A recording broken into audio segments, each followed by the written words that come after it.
Welcome to This Explainer. Today, we are unpacking the absolute monumental crisis of the American Civil War and the incredibly complex, often messy era of Reconstruction that followed it. We're talking about a period that fundamentally reshaped the United States, pushing the very limits of its democracy, its people, and its constitution. We're going to explore how a fractured nation literally tore itself apart and then attempted, with some seriously tragic results, to stitch itself back together. Talk about dramatic irony, right? When the first shots were fired, both sides genuinely believed this would be a swift, 90-day skirmish. I mean, Lincoln initially called up a militia of just 75,000 men thinking he'd end the rebellion overnight. And Confederate volunteers, they marched off totally assuming they'd be back home in time to harvest their crops. Neither side could have possibly predicted the grueling, multi-year devastation that was actually about to unfold. So, to wrap our heads around this massive chunk of history, here's our roadmap. We'll start with the divided nation, move into the gritty reality of war, look at turning the tide, explore the aftermath and Reconstruction, and finish up with the battle for rights. Let's dive in. Section 1. The divided nation. A country totally fractured. This is the absolute breaking point, where political compromise failed and lines were drawn in the dirt. The country was physically torn in two, splitting almost evenly between the Union and the Confederacy. But the really wild part? Those border states caught right in the middle. Maryland, for instance, came incredibly close to joining the Confederacy, but was basically coerced into remaining in the Union after Lincoln enacted some severely harsh measures. Virginia literally split in half, with West Virginia joining the Union as a brand new state in 1862. It was a completely chaotic neighbor-against-neighbor reality. Now, on paper, it looks like a massive mismatch. The North held these huge advantages: widespread industrialization to pump out weapons, a much larger population for troops, and abundant food supplies. But you can't discount the South's distinct psychological edge. They really believe themselves to be natural soldiers. Plus, for many Southerners, they were simply defending their own farms and homes. That gave them the massive tactical advantage of fighting defensively on their own familiar turf.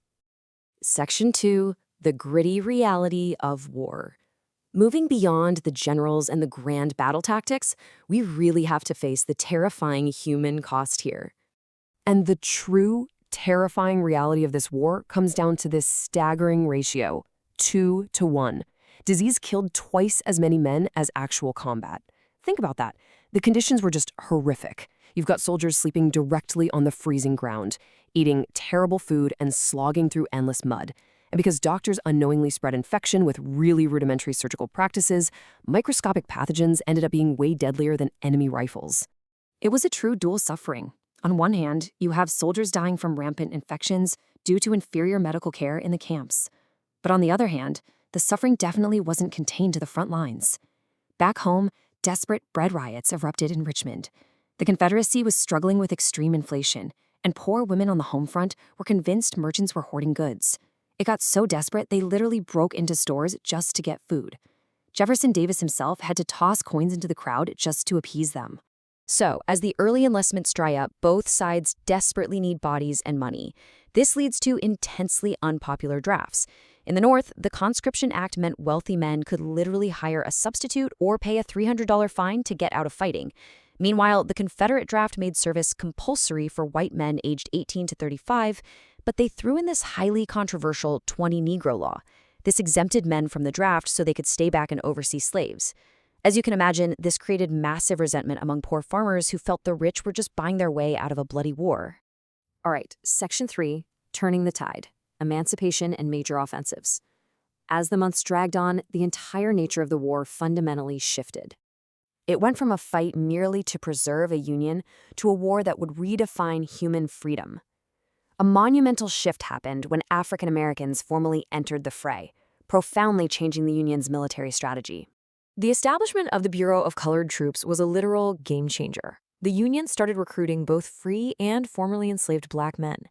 And what's truly incredible here is that these men rushed to enlist despite facing blatant inequality.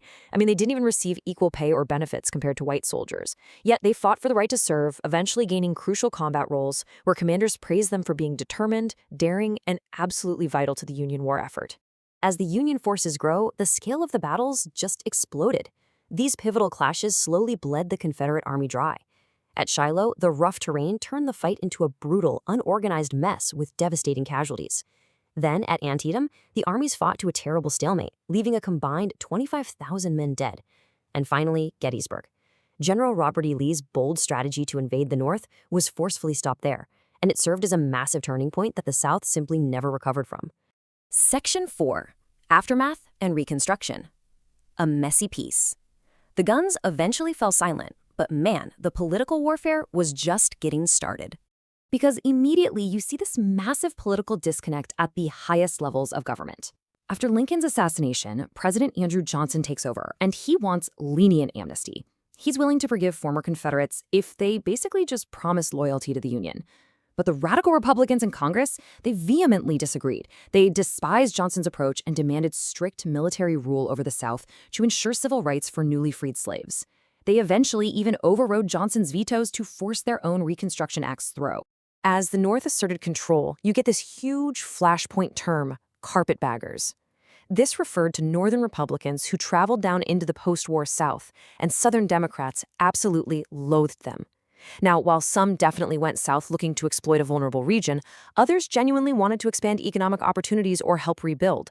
Regardless, the term perfectly captures that deep, lingering Southern resentment toward Northerners coming down to shape their conquered region. Now, if you want to understand exactly why those radical Republicans fought President Johnson so hard, you just have to look at the Black Codes. These were local state laws enacted all across the South, designed explicitly to control former slaves and strip away their newly won freedoms.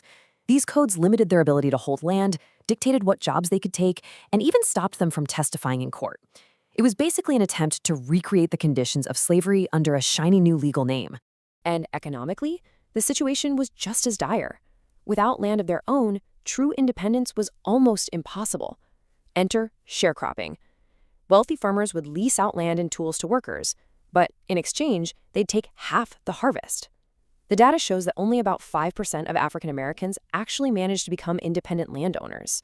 That means the other 95% were left trapped in this endless agricultural loop that vastly expanded deep poverty across both freed blacks and poor whites alike. Which brings us to our final section, Section 5, the battle for rights, amendments, and roadblocks. Congress realizes that these local laws and economic traps are completely stifling progress. So they decide they have to rewrite the highest law in the land. This sparks a constitutional revolution. First up, the 14th Amendment, which forcefully established birthright citizenship, due process, and equal protection for everyone. Then, the 15th Amendment, explicitly guaranteeing that all men have the right to vote, regardless of race or past servitude. These were monumental steps. They completely redefined what it meant to be an American citizen, pushing civil rights way beyond what the Founding Fathers originally imagined. But the ink on the Constitution was barely dry before the severe pushback began. Despite those powerful new amendments, Southern states figured out workarounds and enacted Jim Crow laws. These were entirely new frameworks of state laws explicitly designed to allow for strict discrimination, limit voting access through tricky loopholes, and enforce total systemic segregation across the South. And tragically, they were incredibly successful at stalling equality for decades. So I want to leave you with this final provocative thought to ponder. If the battlefields officially fell silent in 1865, how did the unfulfilled promises of Reconstruction continue to dictate American history for the next century? The Civil War may have legally ended slavery, but the turbulent, deeply unfinished business of Reconstruction left a deeply fractured society. It is a profound reminder that changing the law is really only the first step. The struggle for true equality, well, that's a battle Americans would continue fighting for generations to come. Thanks for joining me on this explainer. Keep questioning and keep learning.